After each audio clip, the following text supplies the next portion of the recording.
That was Hong Kong Chief Executive Carrie Lam addressing the latest protests in the city.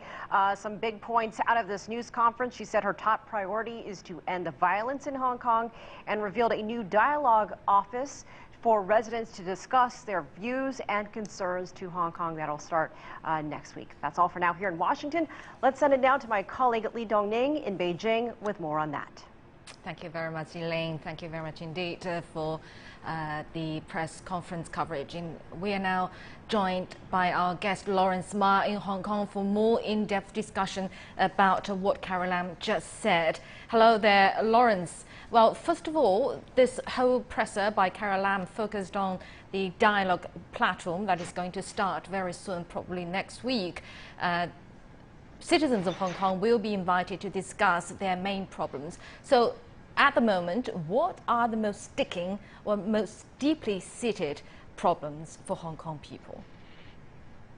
Well, you've got to see from the perspective of the whole thing, because she has underestimated the combined power of the local anti-government sentiment and the combination with it, the foreign power of subversion, which cooked up this chaos.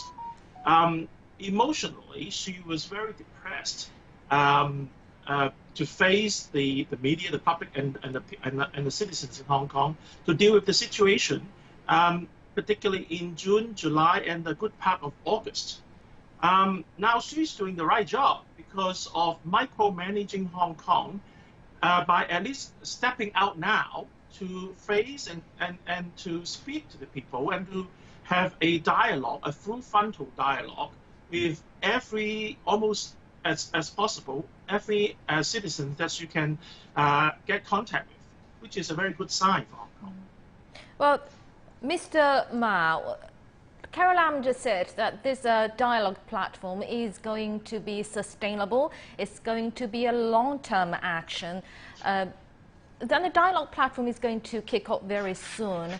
How about the follow-up mechanisms? How to ensure that all the discussions, the outcome of these discussions happen at the platform will become part of the future development plan in Hong Kong or even part of the government policies?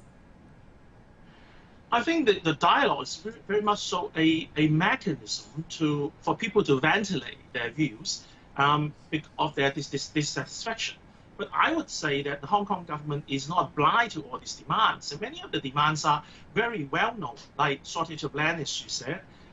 People are not happy about certain things. But as long as whether this is sustainable depends on, at least she has at least 2 years more in office. I think that would be at least sustainable for at least 2 years to come. Right, Mr. Ma, on the latest development in Hong Kong, the Hong Kong police said on Monday that 89 people have been arrested for offences in protests over the weekend. So what could possibly be the legal consequences for these 89 people? Well, many of these people were involved in unlawful assembly, which itself is punishable by 3 years imprisonment. Also, they're involved in the riot because they were actually disturbing Hong Kong's peace and good order, and that would be maximum of 10 years imprisonment. And also many of them have committed criminal damages, and which is liable if someone who damages others' property without reasonable excuse. That would be also punishable in our law for 10 years imprisonment.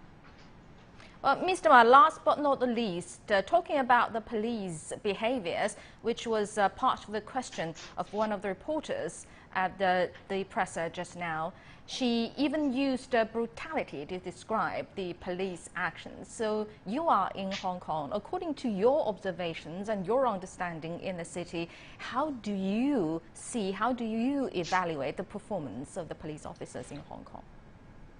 Well, for at least for all the months that preceding today's riot, in June, July, August, and September, we can see that the police are exhausted. They are spreading themselves very thin because there's protests and riots every day.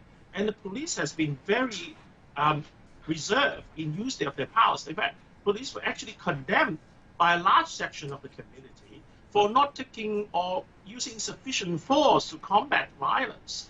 And what we have seen that the police are doing a good job. in actually containing the rioters and try to arrest each and every of them.